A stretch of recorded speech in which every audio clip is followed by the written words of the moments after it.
Welcome back to excellent academics.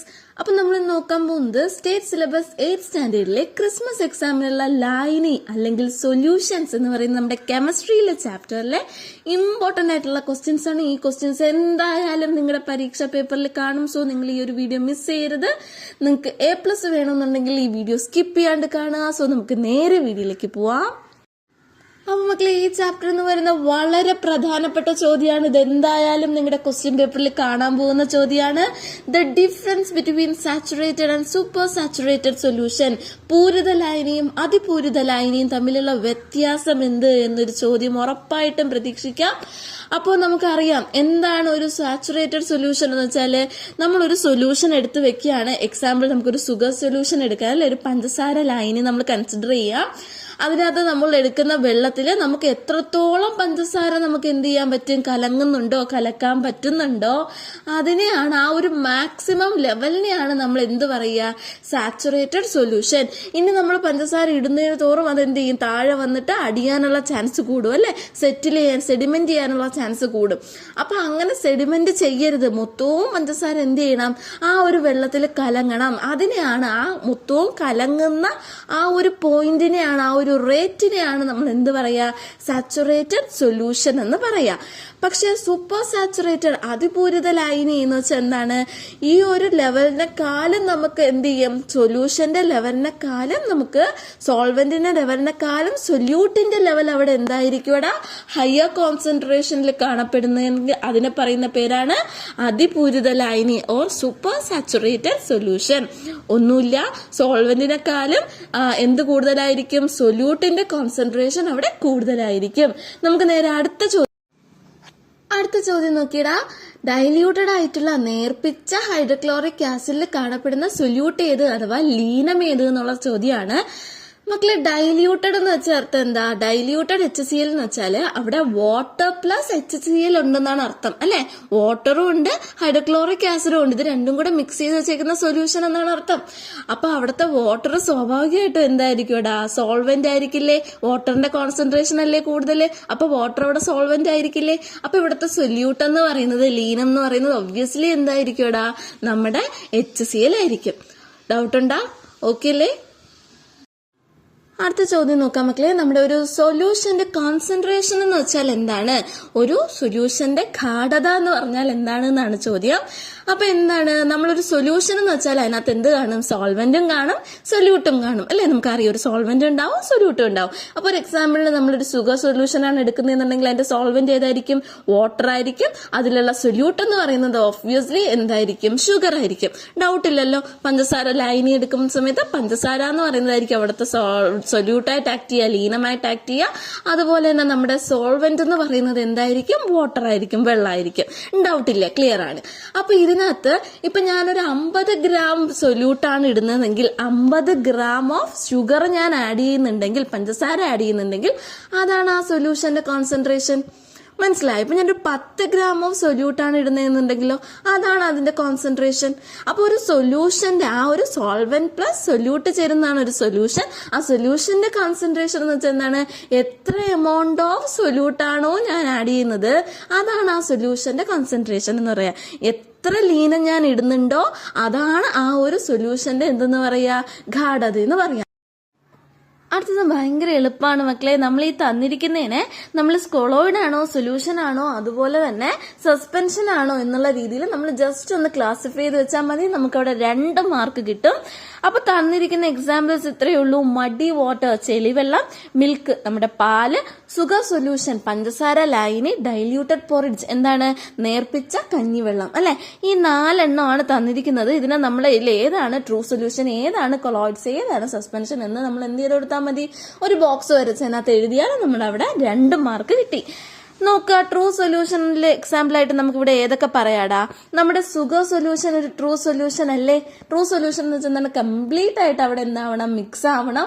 ഒരു sediments താഴെ ഒന്നും വന്ന് അടിഞ്ഞുകൂടാൻ പാടില്ല, സെഡിമെന്റ്സ് ഒന്നും വരാൻ പാടില്ല എന്നൊക്കെ ഉള്ളത്. അതുപോലെ തന്നെ സൊല്യൂട്ടിന്റെ കോൺസെൻട്രേഷൻ സോൾവെന്റിനെക്കാളും എന്തായിരിക്കണം, ലീനത്തിന്റെ അളവ് കുറവായിരിക്കണം എന്നുള്ളതൊക്കെയാണ് നമ്മുടെ ട്രൂ സൊല്യൂഷന്റെ ഒരു ക്രൈറ്റീരിയ എന്ന് പറയുന്നത്, അല്ലേ? അപ്പൊ അവിടെ നമ്മുടെ എക്സാമ്പിൾ ആയിട്ട് ഏത് എഴുതാം, നമുക്കവിടെ സുഗർ സൊല്യൂഷൻ എഴുതാം. ഇനി നമ്മുടെ മഡി വാട്ടർ ആണെങ്കിലോ, ചെളിവെള്ളമാണെങ്കിലോ, ചെളിവെള്ളം കുറച്ചു നേരം ഇങ്ങനെ എടുത്ത് വെക്കുമ്പോൾ അറിയാല്ലേ, ചളി വന്നിട്ട് അവിടെ അടിയിൽ അടിഞ്ഞുകൂടുകയും വെള്ളം മുകളിൽ നിൽക്കുകയും ചെയ്യും. അപ്പൊ അതെന്താണ്, അടിഞ്ഞുകൂടി. അപ്പൊ അതെന്തിന് എക്സാമ്പിൾ ആണ്? ഒരു സസ്പെൻഷന് എക്സാമ്പിൾ ആണ്. ഇനി നമ്മുടെ പാലാണെങ്കിലോ ഒന്നും അടിഞ്ഞുകൂടില്ല അല്ലെ, ഒന്നും അടിഞ്ഞുകൂടില്ല. എല്ലാത്തിന്റെയും കോൺസെൻട്രേഷൻ അവിടെ ഈക്വൽ ആയിരിക്കും. So it's an example of എന്തിന്, കൊളോയിഡുകൾക്ക് ഒരു ഉദാഹരണമാണ് അല്ലെ. ഇനി അടുത്തത് നമ്മുടെ ഡൈല്യൂട്ടഡ് പോറിച്ച്, നേർപ്പിച്ച കഞ്ഞിവെള്ളം കുറച്ചു നേരം വെച്ച് കണ്ടിട്ടുള്ളവർക്ക് അറിയാം എന്താണ്, നമ്മുടെ ആ ഒരു കട്ടിയുള്ള ഭാഗം വന്നിട്ട് അടിയിൽ അടിഞ്ഞുകൂടുകയും അതുപോലെ തന്നെ കഞ്ഞിയുടെ വെള്ളം അവിടെ വന്ന് മുകളിൽ വന്നിട്ട് നിൽക്കുകയും ചെയ്യും അല്ലെ. അതും അപ്പൊ എന്തിന് എക്സാമ്പിൾ ആണ്, നമ്മുടെ ചളിവെള്ളം പോലെ ഒരു സസ്പെൻഷൻ എക്സാമ്പിൾ ആണ്. Clear?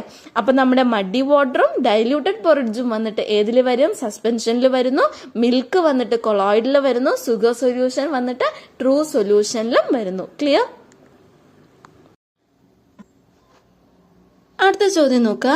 The constituent of brass are zinc and dash. നമ്മുടെ പിച്ചളയുടെ കോൺസ്റ്റുവന്റ് എന്തൊക്കെയാണ്, ഘടകങ്ങൾ എന്തൊക്കെയാണ്, അതായത് ഒന്നുമില്ല, ഒരു പിച്ചള ഉണ്ടാക്കിയിരിക്കുന്നത് എന്തൊക്കെ കൊണ്ടാണ്. ഒരു എക്സാമ്പിൾ അവർ തന്നെ പറയുന്നുണ്ട്, സിങ്ക് കൊണ്ടാണ് എന്ന് അവർ തന്നെ പറയുന്നുണ്ട്. മറ്റെന്ത് കൊണ്ടാണ് ഉണ്ടാക്കിയിരിക്കുന്നത്? കോപ്പർ കൊണ്ട് അല്ലെ. കോപ്പറും സിങ്കും കൂടെ ചേർന്നിട്ടാണ് എന്തുണ്ടാക്കിയിരിക്കുന്നത് മക്കളെ, നമ്മുടെ ബ്രാസ് ഉണ്ടാക്കിയിരിക്കുന്നത്, പിച്ചള ഉണ്ടാക്കിയിരിക്കുന്നത്. സോ ഇത് എപ്പോഴും ചോദിച്ചു കാണുന്ന 1 മാർക്ക് ക്വസ്റ്റ്യൻ ആണ്. നന്നായിട്ട് പഠിച്ചു വെച്ചേക്ക്. ഇത് എന്തായാലും നിങ്ങളുടെ ക്വസ്റ്റ്യൻ പേപ്പറിൽ കാണും. അടുത്ത ചോദ്യം നോക്കി മക്കളെ, നമ്മുടെ ചില മരുന്നുകൾ വാങ്ങുന്ന സമയത്ത് ആ കുപ്പിയുടെ മുകളിൽ എഴുതിയേക്കും ഷേക്ക് വെൽ ബിഫോർ യൂസ് എന്നല്ലേ. നമ്മൾ ഉപയോഗിക്കുന്നതിന് മുമ്പ് നന്നായിട്ട് എന്ത് ചെയ്യുക, അതിനെ ഒന്ന് കുലുക്കുക എന്ന് എഴുതിയേക്കും. എന്തിനാ ഇങ്ങനെ എഴുതിയേക്കുന്നേ? കാരണം കുറച്ച് നാൾ ഈ ബോട്ടിൽ ഇങ്ങനെ നമ്മൾ അനക്കാണ്ട് വെച്ചിരിക്കുന്ന സമയത്ത് ഈ മരുന്നിലുള്ള കട്ടിയുള്ള ഭാഗങ്ങൾ അല്ലെങ്കിൽ കട്ടിയുള്ള സൊല്യൂഷൻസ് എവിടെ വന്ന് സെറ്റിലാവും, താഴെ ബോട്ടിലിന്റെ താഴെ വന്ന് സെറ്റിലാവുകയും നമ്മുടെ വാട്ടർ അല്ലെങ്കിൽ ആ ലൂസ് ആയിട്ടുള്ള ലിക്വിഡ് ഭാഗം ഇതിന്റെ മുകളിൽ വന്നിട്ട് നിൽക്കുകയും ചെയ്യും അല്ലെ. അപ്പൊ താഴെ വന്ന് സെറ്റിലാവുകയും ചെയ്യും, മുകളിൽ ലിക്വിഡ് കാണുകയും ചെയ്യും. അപ്പൊ അങ്ങനെ ഇരിക്കുന്ന സാധനത്തിന് നന്നായിട്ട് മിക്സ് ചെയ്യുമ്പോഴേ എല്ലായിടത്തും എന്താണ് ഒരേ കൺസിസ്റ്റൻസിയിലാവുള്ളൂ. അതിന് വേണ്ടിയിട്ടാണ് അവർ മിക്സ് ചെയ്യാൻ പറയുന്നത്. അപ്പൊ ഇങ്ങനെ സെറ്റിൽ ചെയ്യുന്നത് ഏതുപോലെയാണ്, നമ്മുടെ മഡി വാട്ടർ അല്ലെ. ചെളിവെള്ളമൊക്കെ ഇങ്ങനെയല്ലേ, കുറച്ചു നേരം ചെളിവെള്ളം കലക്കിയിട്ടെടുത്ത് കുറച്ചു നേരം റെസ്റ്റ് ചെയ്യാൻ വെക്കുന്ന സമയത്ത് എന്ത് സംഭവിക്കും, ചെളി താഴെ അടിയുകയും ചെയ്യും, വെള്ളം മുകളിൽ വന്ന് നിൽക്കുകയും ചെയ്യും അല്ലെ. അത് ഇതേപോലെയല്ലേ മക്കളെ.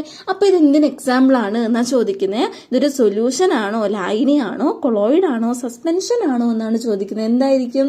സ്വാഭാവികമായിട്ടും നമുക്ക് ചെളിവെള്ളത്തിന്റെ കാര്യം ആലോചിക്കുമ്പോൾ തന്നെ മനസ്സിലാവും ഇതെന്താണ്, ഇതൊരു സസ്പെൻഷൻ ആണ്. അതുകൊണ്ടാണ് അവിടെ വന്ന് അടിഞ്ഞുകൂടുന്നത് അല്ലെ. ബോട്ടിലിന്റെ അടിയിൽ വന്ന് അടിഞ്ഞുകൂടുന്ന കാര്യം ഇതൊരു സസ്പെൻഷൻ ആയതുകൊണ്ടാണ്. അടുത്ത മറ്റൊരു 1 മാർക്ക് ക്വസ്റ്റ്യൻ ആണ്. നമ്മുടെ ഭക്ഷണ പദാർത്ഥങ്ങൾക്ക് പുളി രുചി കിട്ടാനായിട്ട് അല്ലെ, സോർ ടേസ്റ്റ് കിട്ടാനായിട്ട് ആഡ് ചെയ്യുന്ന കെമിക്കൽ എന്താണ് നമ്മുടെ കെമിക്കൽ എന്ന് പറയുന്നത് ഫോസ്ഫോറിക് ആസിഡ് ആണ്. ഫോസ്ഫോറിക് ആസിഡ് ആഡ് ചെയ്യുമ്പോഴാണ് അവിടെ എന്ത് കിട്ടുക, ഒരു സോർ ടേസ്റ്റ് അല്ലെങ്കിൽ ഒരു പുളിപ്പ് രുചി കിട്ടാറ്. അടുത്ത മക്കളെ ഈ തന്നിരിക്കുന്നതിനെ ഹോമോജീനിയസ് മിക്സർ എന്നും ഹെട്രോജീനിയസ് മിക്സറും ആയിട്ട് ക്ലാസിഫൈ ചെയ്യാനാണ് പറഞ്ഞേക്കുക. അപ്പൊ എന്താണ് ഹോമോജീനിയസ് മിക്സർ? നമ്മൾ നോക്കുന്ന സമയത്ത് എല്ലാം എന്തായിരിക്കണം, സിംഗിൾ പാർട്ടിക്കിൾ, എല്ലാം ഒരേപോലെ സെയിം പാർട്ടിക്കിൾ ആയിട്ട് തന്നെ നമുക്ക് തോന്നണം. അങ്ങനെ തോന്നുന്നത് ആരൊക്കെയാ നോക്കടാ, ഇതില് സുഗർ സൊല്യൂഷൻ അല്ലെ, പഞ്ചസാര ലായനി. പഞ്ചസാര വെള്ളം നമുക്ക് നോക്കുന്ന സമയത്ത് പഞ്ചസാര വേറെ വെള്ളം വേറെ ആയിട്ട് തോന്നുമോ? ഒരിക്കലും ഇല്ല, അതൊരൊറ്റ സെയിം പാർട്ടിക്കിൾ എന്നേ തോന്നുള്ളൂ. സോ അതൊരു ഹോമോജീനിയസ് മിക്സർ എക്സാമ്പിൾ ആണ്. ഇനി മറ്റൊരു എക്സാമ്പിൾ ഏതാടാ, നമ്മുടെ എയർ അല്ലേ. എയറിനെ നോക്കുന്ന സമയത്ത് ഓക്സിജൻ വേറെ നൈട്രോജൻ വേറെ അങ്ങനെ വേറെ ആയിട്ട് തോന്നുമോ? ഒരിക്കലും ഇല്ല, അത് ഒരൊറ്റ ഹോമോജീനിയസ് സെയിം ആയിട്ടുള്ള സാധനമായിട്ട് തന്നെയാണ് തോന്നുന്നത്. So it's an example for homogeneous mixer. പക്ഷെ നമ്മുടെ ഉപ്പും മണലും കൂടെ എടുത്ത് മിക്സ് ചെയ്താലോടാ, ഉപ്പ് വെള്ളമല്ല, സാധാ നമ്മുടെ ഉപ്പും കുറച്ച് മണലും കൂടെ എടുത്ത് മിക്സ് ചെയ്താൽ ഉപ്പിന്റെ തരി വേറെ നമ്മുടെ മണലിന്റെ തരി വേറെ ആയിട്ട് നമുക്ക് കാണാൻ പറ്റും അല്ലെ. അതുകൊണ്ട് തന്നെ അതെന്താണ്, ഡിഫറൻറ്റ് ആണ്, ഹെട്രോജീനിയസ് മിക്സറിന് എക്സാമ്പിൾ ആണ്. നമ്മുടെ മഡി വാട്ടർ, ചെളിവെള്ളം കറച്ചെടുത്ത് വെച്ച് നോക്കിയാലോ, ചെളിയിൽ താഴെ നോക്കുമ്പോൾ നമ്മുടെ കല്ലും മണ്ണും ഒക്കെ താഴെ വന്ന് അടിഞ്ഞു കിടക്കും, വെള്ളം വേറെയായിട്ട് മാറി നിൽക്കും അല്ലെ. അപ്പൊ അതൊരു ഹെട്രോജീനിയസ് മിക്സറിന് എക്സാമ്പിൾ ആണ്. ഇതൊരു 2 മാർക്കിന്റെ ചോദ്യം. അപ്പൊ മക്കളെ ഇത്രയേ ഉള്ളൂ നമ്മുടെ ലൈനി എന്ന് പറയുന്ന അഥവാ സൊല്യൂഷൻസ് എന്ന് പറയുന്ന ചാപ്റ്ററിലെ ക്വസ്റ്റ്യൻസ്. വളരെ സിമ്പിളാണ്. ഈ ഒരു ക്വസ്റ്റ്യൻസ് പഠിക്കാണ്ട് നിങ്ങൾ പോവുകയും ചെയ്യരുത്, അത്രയ്ക്കും എളുപ്പമാണ്. സോ നിങ്ങൾ എന്ത് ചെയ്യുക, പഠിച്ചിട്ടേ പോവാവൂ. ഇത് എന്തായാലും നിങ്ങളുടെ ക്വസ്റ്റ്യൻ പേപ്പറിൽ ഉണ്ടാവും, ഫോർ ഷുവർ ആയിട്ട് അത് കാണും. സോ നിങ്ങൾക്ക് ഇന്നത്തെ വീഡിയോ യൂസ്ഫുൾ ആയിട്ടുണ്ടെന്ന് തോന്നുന്നെങ്കിൽ ലൈക്ക് ചെയ്യാനും ഷെയർ ചെയ്യാനും സബ്സ്ക്രൈബ് ചെയ്യാനും മറക്കരുത്. എന്തെങ്കിലും ഡൗട്ടോ സജഷൻസോ ഉണ്ടെങ്കിൽ കമന്റ് ബോക്സിൽ ഇടാനും മറക്കരുത്. താങ്ക്